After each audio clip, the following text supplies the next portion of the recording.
Hi, I'm Madeline and I work for NHFT as an occupational therapist and operations manager with the perinatal service. And welcome to my garden. And what a garden. It is absolutely amazing. I can't wait to go and have a little bit of a tour in a minute. So the reason I wanted to come and speak to you today, Madeline, and Mr. Warwick, but he's away at the moment, is I've seen your garden transform over the 18 months since you moved in on Twitter, and I thought, what an opportunity for us to share what you've been able to achieve in that time. Yeah, so I've been, I guess, tweeting from last winter, spring last year, on the hashtag of NHFT Plant Club to kind of follow the progress of the garden, which, yep, as you say, this is not all my handiwork. I have to give credit to my husband that does a lot of the more physical stuff, but we have jobs each that we kind of like doing and is our domain, and that's kind of how we keep on top of things. And there's a lot to do in here, I can see from this point of view. So where did you start when you first moved in? What did you think you wanted to do first?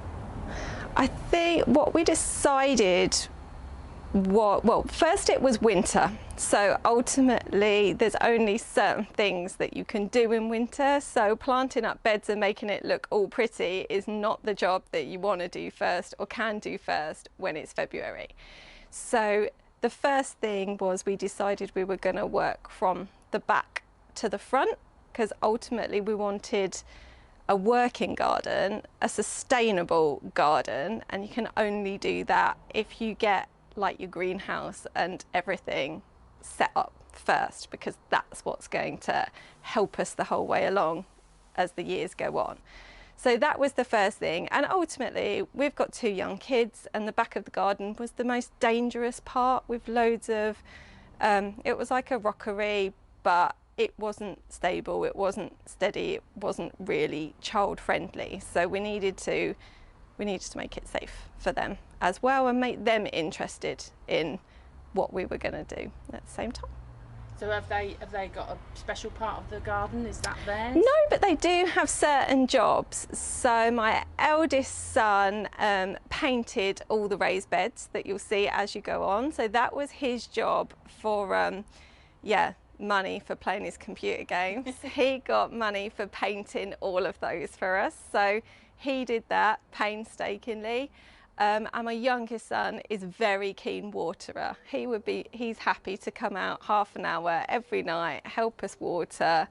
He's in his element. Oh, so helpful, yeah, he's happy. Because I can imagine this does take quite a bit of time to water, so if you've got a little helper on hand, even better. It does, but yeah, as you'll see, we've got loads of water butts and stuff, so it's all about trying to keep it sustainable, and yeah, we're on a water meter, so we have to think about things like that.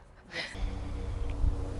Okay, so we've moved down to the really huge transformation section of your garden, haven't we?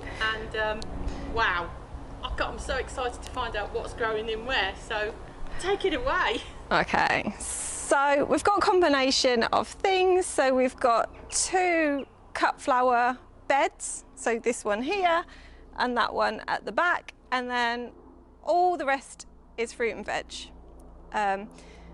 We only grow what we like, what we eat, what our kids like and eat. So that's really how we determine what we're going to grow each year, is we grow what we know we're going to eat, ultimately, so that we don't have much waste. And yeah, we've got all sorts growing this year.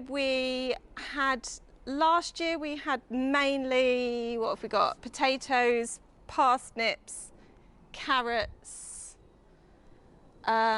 some beans and some sweet corn, and some broccoli, but that all got eaten last year, as did half of my peas. So the thing about gardening is it's hit and miss. It's hit and miss year on year. Something that you grow really, really well and you think you were amazing at last year suddenly you get totally different weather conditions, a totally different spring, summer, and it doesn't grow at all as it grew the year before. And then something that you killed within the first month last year, suddenly you've got a massive bumper crop of this year. So that's kind of what me and my husband like about gardening, is you put in the same, but actually each year it's slightly different. You get slightly different things out. Some things, yeah, you get a bumper crop of. Sometimes last year we got literally like a handful of potatoes and that was it. But we were eating raspberries forever and ever. And I made jam and I had a freezer full. So yeah, that's kind of what we like. But each year we're going to try a couple of things that we haven't grown before. So this year what we haven't grown before is we've got some pumpkins. So this is the first year that we've tried to grow a pumpkin. And obviously we've got a lot of space, but not necessarily a huge amount of room for something like a pumpkin. So we're having a go at growing it upwards. So good luck. I don't know if it'll work. I don't know what happens when they get that heavy, but I'll let you know. Well, I'll keep an eye on Twitter for that. Yes. Yeah, it might be amazing. It might be a total fail. Who knows? What else have we got? We kind of do things slightly differently. So we've got beetroot over there that's a lot more staggered in its planting. We've got beetroot over there where we've planted it closer to see whether we get smaller, sweeter baby beetroots, okay, and whether it grows any different. Yeah. So we just kind of have a go and see what happens. There's no massive rhyme nor reason to this apart from we grow what we eat, and we have a look on YouTube and go, let's give that a go. And is there something here right now that actually is your favourite? Is my favourite? Or you're enjoying watching it grow and get bigger each day, you know, that kind of thing? Yes, certain things literally just grow overnight. So something like a dahlia literally grows overnight. Something like this would have been that size last week, for example. So that's always lovely to see. And there is nothing like, I guess that my two highlights of doing all of this is when I can come out and cut enough flowers that I've got a whole vase full of flowers, or the highlight last year, because obviously it was the first time we did a full crop, was the first time I cooked a roast dinner and every vegetable on that plate was something that came from the garden.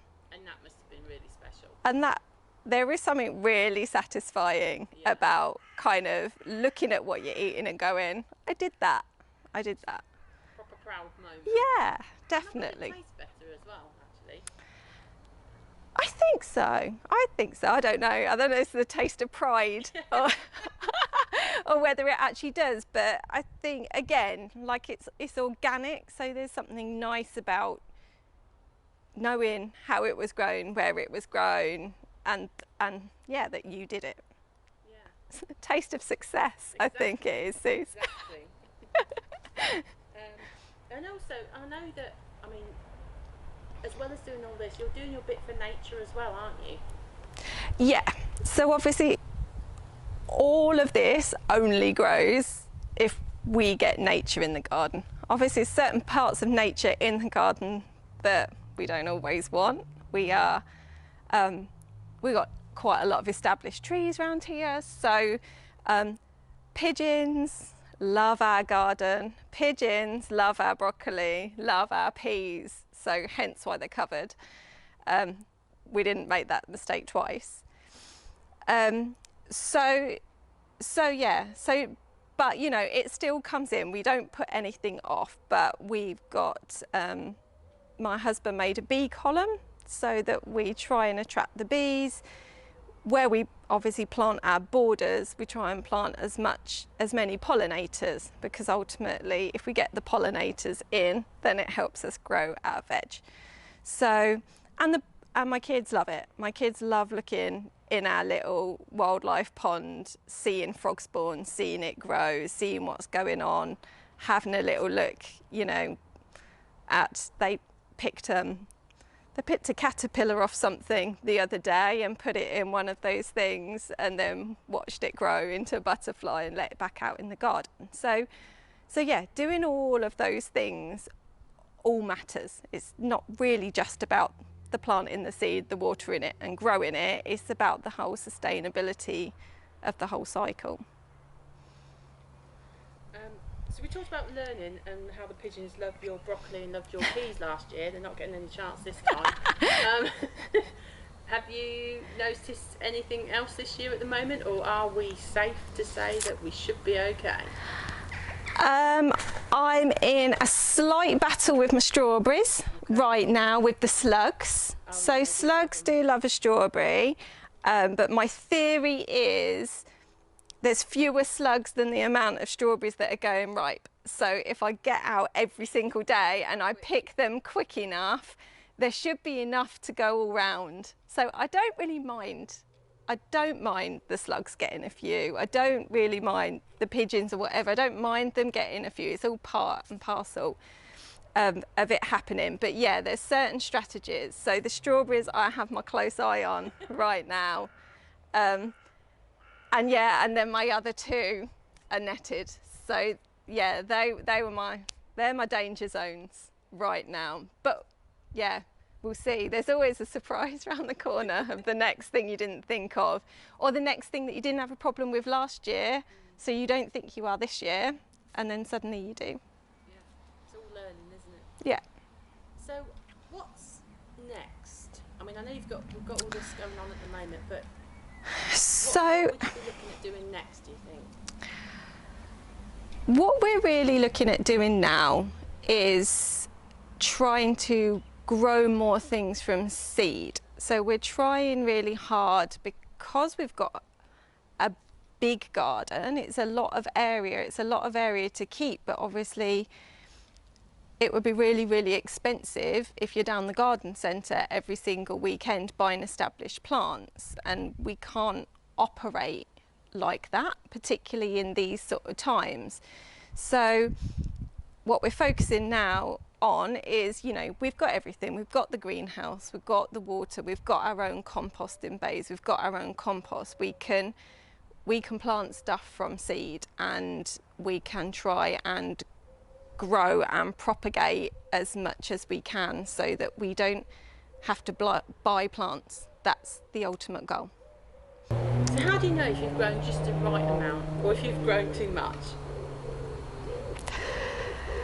You don't really. It's a bit of a gamble.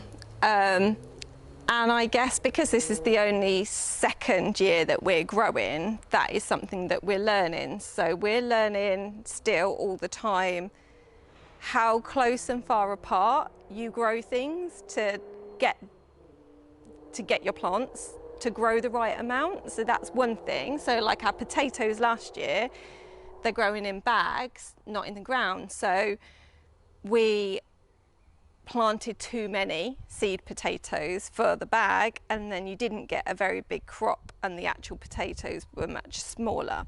So it's a bit of a gamble. And like I say, sometimes it's just the weather conditions. So you only plant a couple of plants. So like we've only got, like green beans are a thing.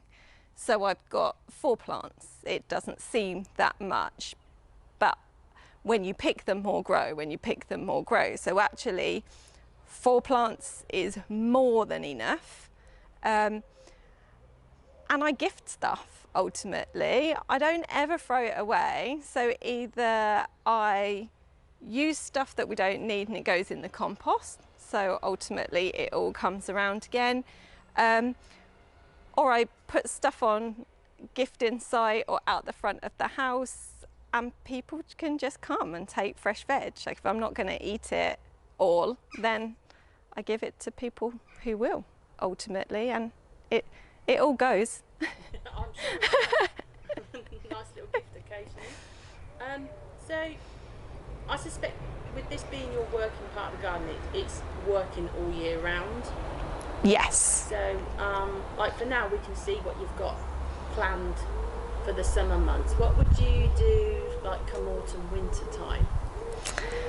It's still quite busy. I mean, obviously we've only had one winter here, but there actually still is quite a lot to do. Obviously the first winters we've been actually putting the raised beds in and doing that sort of work. So if you want to move anything, your winter time's the time to do that. It's still pretty warm in the greenhouse, even right through. Certainly once the spring starts, it gets really warm. So you can you don't really have a huge window when you're not able to grow something, particularly in a greenhouse, however big or small your greenhouse is. And there's always something to do, because I guess at the end of your season, you're clearing out your beds, you're then putting new nutrition into all your soil, you might topping it up with compost, you know, putting whatever into your soil, digging it over, doing all the prep work. So actually, even when you're not growing, you're doing all the prep work for the time that you are growing. So there's not a huge amount of time that you're not doing something, because even when we're out here and it's cold, we're probably raking stuff over, covering it, so that it's protected then for the next year. So what tips would you give to anyone who's thinking of perhaps making their own raised bed in part of their garden, and what do you think would be the easiest fun thing to grow first? The easiest fun thing to grow, I would say strawberries are really easy to grow. So if you've got a little patch, or even, I know, a little tin bath, or pretty much strawberries grow in anything. You could just grow them in a pot and it'll grow over. So I'd go with strawberries, because again, you'll get more strawberries. What your strawberries do is they shoot out a shooter from your existing plant, and then if you pin that down, it'll root and it'll be your next one, your next one, and your next one. So strawberries are the gift that keep on giving. So that's what I like about those. They're pretty easy. Carrots are pretty easy. Getting your own carrots, again, depends on what space you've got. In my old house, I had just a little tub, so we grew the really short dwarf ones. They don't have to be huge. That's the good thing about vegetables and stuff. You've always got a different variety, so you can grow what suits where you are. If you've got hanging basket, space for a hanging basket, you can grow tomatoes from your hanging basket. That's pretty straightforward. And like I say, my potatoes aren't in the ground, they're in a bag. So a bag of potatoes is pretty easy to grow as well.